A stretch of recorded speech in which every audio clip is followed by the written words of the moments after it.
काही बोलण्याच्या मनस्थितीत नाही, शब्द थिटे पडतील.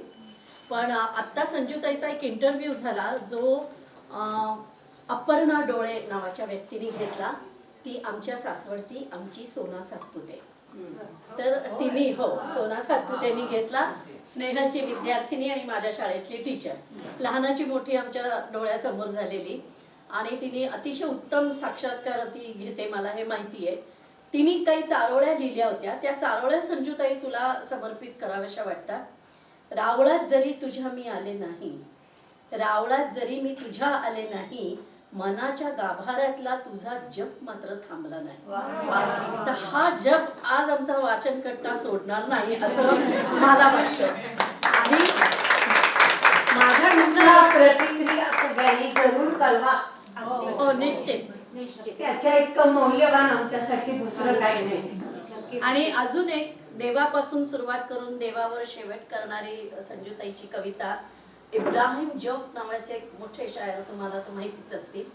त्यांचा एक शेर होता, हयात लेके आई कजा लेकर चली. कजा म्हणजे मृत्यू. हयात लेकर आई कजा लेकर चली, ना अपनी खुशी से हम आए ना अपने खुशी से हम चले. पण त्या खुशीच्या येण्यानी आणि जाण्याच्या मधला प्रवास कसा जगावा हे संजूताईंनी शिकवलं. आणि आता आमचे सखी कार्यक्रमाचा समारोप करेल. मी तिला विनंती करते तुम्ही करावं.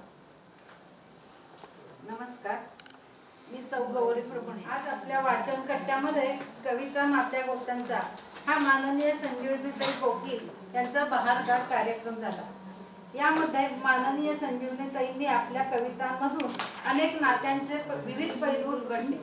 तसेच त्यांच्या आळजव, वडिलांचं मुलीस पत्र, वटपौर्णिमा, स्त्री अर्थ, परीक्षा, तुझी तुळा या कविता मनाला खूपच भावल्या व स्पर्शून गेल्या. त्या या कार्यक्रमासाठी वेळात वेळ काढून आल्या.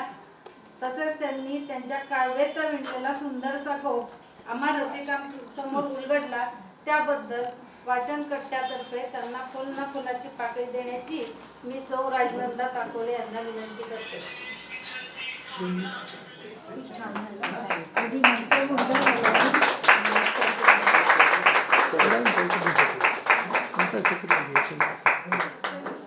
तसेच त्यांच्या सहकारी वंदना जोगळेकर व सानिका जोशी यांनाही सौ ताकवल्यांनी फुल ना फुलाची पाकळी द्यावी.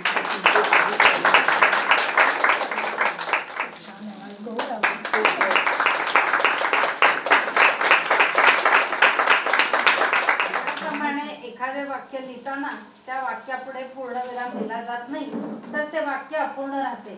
आभार प्रदर्शनाशिवाय पूर्ण होऊ शकत नाही.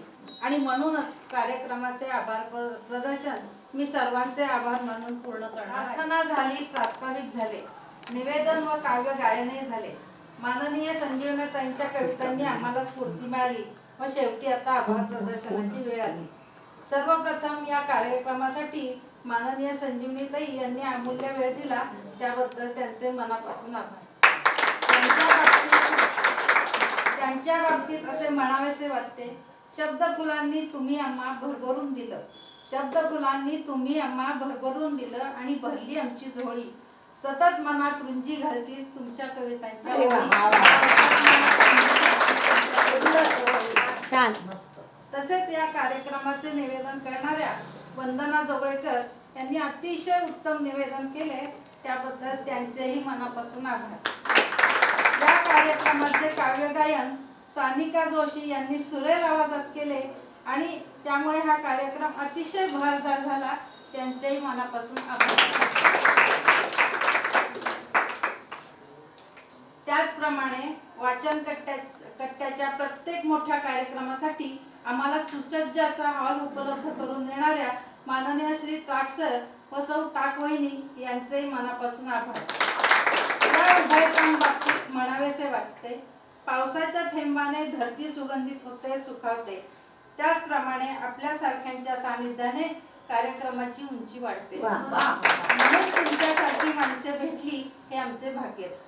या कार्यक्रमासाठी उपस्थित असलेले पत्रकार बंधू भगिनी तसेच पुरंदर कला मंचचे सर्व सदस्य यांचेही मनापासून आभार.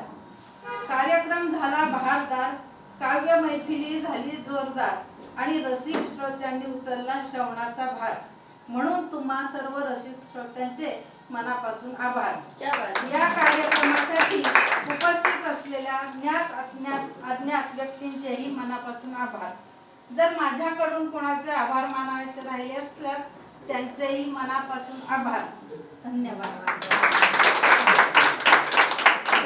घरी गेल्यावर आज कोणी जेवायचं नाही, फक्त कविता सांगायच्या. तर काय काय ऐकून आलं ते सांगायचं घरी. एकच सेकंड मी फोटो घेतोय. राहिला आहे. खिशातच आहे. म्हणजे आधी सासवड फिर